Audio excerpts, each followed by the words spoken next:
Blood centre पहले blood bank के नाम से जाना जाता था, लेकिन अब यही ब्लड सेंटर के रूप में जाना जा रहा है। इसको लेकर आम लोगों के बीच यह धारणा है या यूं कहें कि यह भ्रम है कि यहाँ ब्लड बिकता है, यानी ब्लड सेंटर में ब्लड की खरीद बिक्री होती है।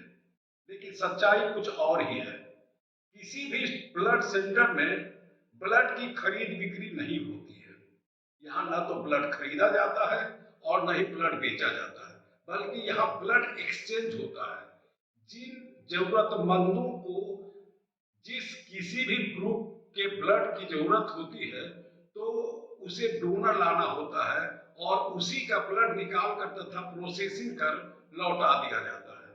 कहने का तात्पर्य यह है कि यदि आपको ब्लड की जरूरत है तो हर हाल में डोनर लाना होगा। तो प्रश्न यहाँ यह उठता है कि जब ब्लड मेरे ही डोनर को का देगा तो फिर इसकी कीमत क्यों वसूली जाती है और इसके एवज में 1000 से 1500 रुपये क्यों वसूला जाता है? तो इसका सीधा सा जवाब यह है कि यह प्रोसेसिंग चार्ज है जो कि सरकार द्वारा निर्धारित है। इसके अंतर्गत blood bank, reagent, chemical technician से लेकर विभिन्न बीमारियों की जांच के चार्ज शामिल है। अर्थात ब्लड निकालने से लेकर प्रोसेसिंग तक के चार्ज लिए जाते हैं। इसमें ब्लड का चार्ज शामिल नहीं है। यदि कोई सेंटर इससे अधिक चार्ज वसूलता है तो यह सरासर गलत है। नमस्कार, मैं हूं doctor Deepak Prakash. Hindi health care में आपका स्वागत है। इस वीडियो में ब्लड डोनेशन को समझने की कोशिश करेंगे कि ब्लड डोनेशन क्या है, कौन कौन लोग ब्लड डोनेट कर सकते हैं, इससे ब्लड डोनेट करने वाले को कौन कौन से फायदे हैं और कौन लोग ब्लड डोनेट नहीं कर सकते हैं। इतना ही नहीं, इस बात की भी चर्चा करेंगे कि किन किन लोगों को ब्लड की जरूरत होती है। सबसे पहली बात यह है कि ब्लड डोनेशन क्या है। जब किसी हेल्दी इंसान का ब्लड किसी जरूरतमंद लोगों को चढ़ाया जाता है तो जो ब्लड देता है उसे डोनर और जिसे चढ़ाया जाता है उसे रेसिपिएंट तथा इस क्रिया को ब्लड डोनेशन कहते हैं। जरूरतमंद लोगों की बात करें तो anaemia, thalassaemia, cancer, burn, accident, surgery जैसी तमाम बीमारियों तथा बीमारियों की स्थितियों में ब्लड की जरूरत होती है। अब प्रश्न उठता है कि क्या हर कोई इंसान दूसरे इंसान के लिए ब्लड डोनेट कर सकता है? तो इसका सीधा सा जवाब है कि नहीं। हर इंसान ब्लड डोनेट नहीं कर सकता है। इसकी कई सीमाएं हैं।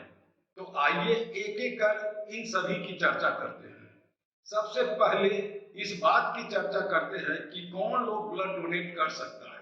पहला, यदि आप शारीरिक तथा मानसिक रूप से स्वस्थ हो, आपका वजन 45 किलोग्राम से ज्यादा हो, आपकी उम्र 18 वर्ष से अधिक और 65 साल के बीच हो, आपके रक्त में हीमोग्लोबिन की मात्रा 12.5 ग्राम या उससे अधिक हो, आपके पल्स की गति तथा ब्लड प्रेशर सामान्य है, तो ऐसी स्थिति में लोग ब्लड डोनेट कर सकते हैं।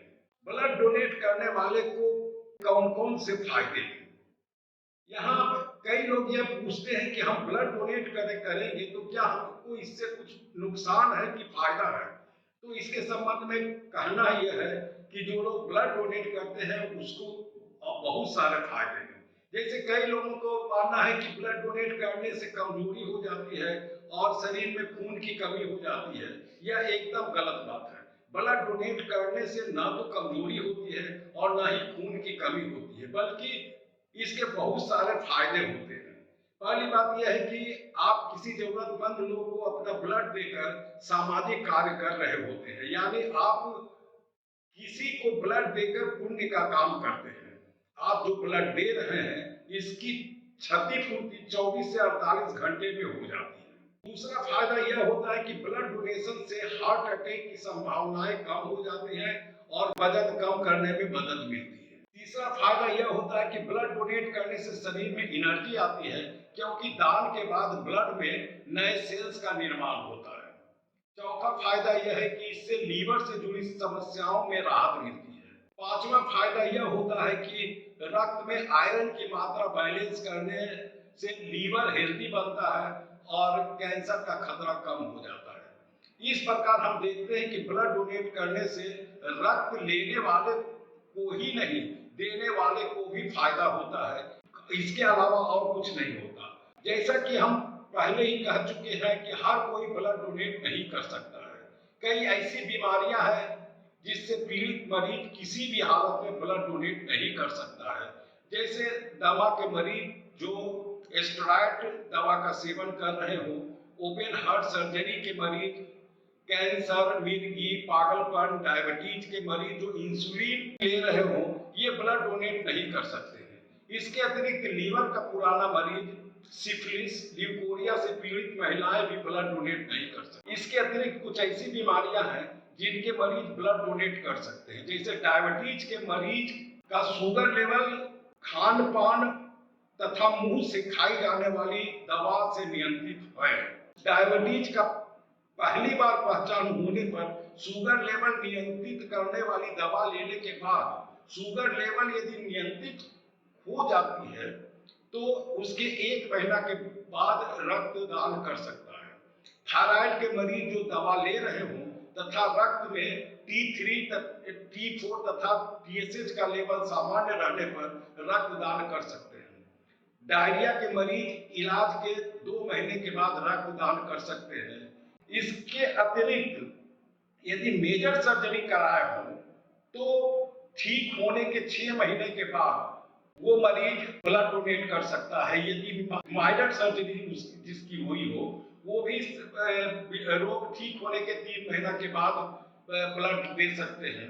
इसके अतिरिक्त यदि कोई तबीयत खराब हो और एंटीबायोटिक ले रहा हो तो उसके 1 सप्ताह एंटीबायोटिक लेने के 1 सप्ताह के बाद ब्लड डोनेट कर सकते। इतना ही नहीं, कई ऐसी बीमारियां हैं जबकि आप रक्तदान नहीं कर सकते। जैसे भूख या उपवास में हैं तो आप रक्तदान नहीं कर सकते हैं। आपको प्यास लगी है, आप एंटीबायोटिक का सेवन कर रहे हो, आप सर्दी खांसी बुखार से पीड़ित है, आपका रक्तचाप सामान्य से अधिक या कम है, तो आप ये रक्तदान नहीं कर सकते हैं। इसके अतिरिक्त आपकी नाड़ी की गति असामान्य है और आपने शराब या दूसरी नशीली पदार्थ का सेवन किया है या आप अत्यधिक तनाव में हैं, तो इन परिस्थितियों में रक्तदान नहीं कर सकते हैं।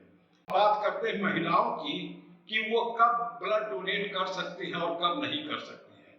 वे महिलाएं जो प्रेग्नेंट हैं या ब्रेस्ट फीडिंग करा रही हैं, वे ब्लड डोनेट नहीं कर सकती हैं। इसके अतिरिक्त मेंस के दौरान भी ब्लड डोनेट नहीं कर सकती हैं।